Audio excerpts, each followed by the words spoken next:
This weekend, DCPA Off Center is taking a new show out on the streets, y'all. It's going to be really cool. We're getting a glimpse of the Auraria campus in a brand new light. This is an immersive, walkable show, and it's called an Auraria Parable. One of the show's creators, the show's creator, James Lopez, here with me this morning. James, thank you for being here today. Yeah, of course. Thank you for letting me come. I was just trying to get a little bit of background because it sounds really cool. It's not often that we're out walking around and getting the theater as well, getting history.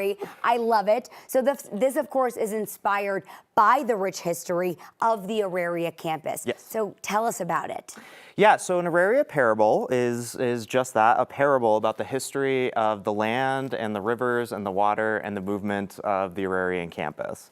Throughout the years, it's been a converging station and area for people since time incarnate. So the indigenous folks used to go there for trading and work there, and then the Aurarians is what they were called, is a local community of the Chicano, Latino, Black communities. All these different diverse cultures would live there, and then it evolved and turned into this campus. So there's always been this invitation and welcoming of this campus for people to come to, but out of that, there's also been this level of displacement of pushing the previous people out to have these new people come in.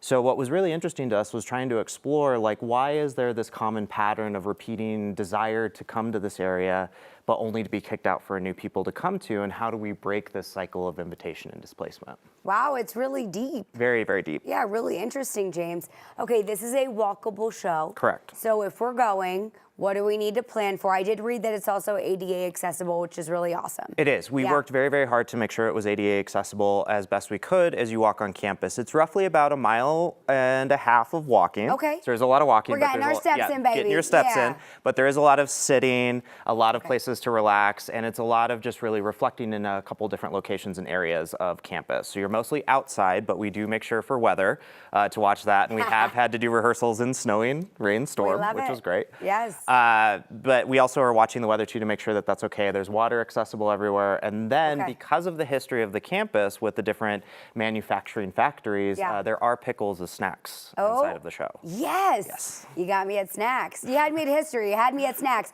So is it rain or shine? Rain or shine. All right. One of those types of shows. We're doing it. So bundle up or, you know, wear the tank top. What are you most excited about as the person who created this? You've been working on this for 1.5 years or so. What excites you about folks coming out, what they're going to learn, what they're going to see?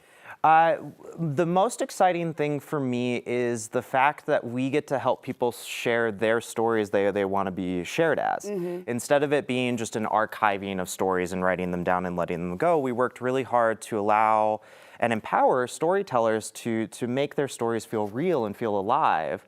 And the hope is at the end of this project is that anybody who attends it feels the same way, that they feel inspired to share their own story, that they feel seen and can be heard. So do we have different people throughout telling and sharing different parts of the story? Correct. Oh, that's cool. Yep, so you go through the whole history of campus. As you walk around, it transforms from modern day talking to a student all the way back to 1973 of when the displacement happened, all the way back to when the indigenous people were there. So cool, James. Oh my goodness. Well, first of all, congratulations. Thank you so much. The show opened on the 4th, yes? Correct. So currently happening right now. Yes. How can people come out, support, get tickets, and see the show, my friend? So if you go to the Denver Center for Performing Arts website, you can get tickets there. It's through the Off Center program, which is their little branch shoot of it. We made sure that this was a grant-based project and a community outreach, so the tickets are only $5 for this to make sure it's accessible. Oh, that's so wonderful. Okay, so denvercenter.org, show happening right now in Auraria Parable through Sunday the 11th. James, thank you so much for joining me this morning. Thank you so much for letting me come. I appreciate that. Absolutely.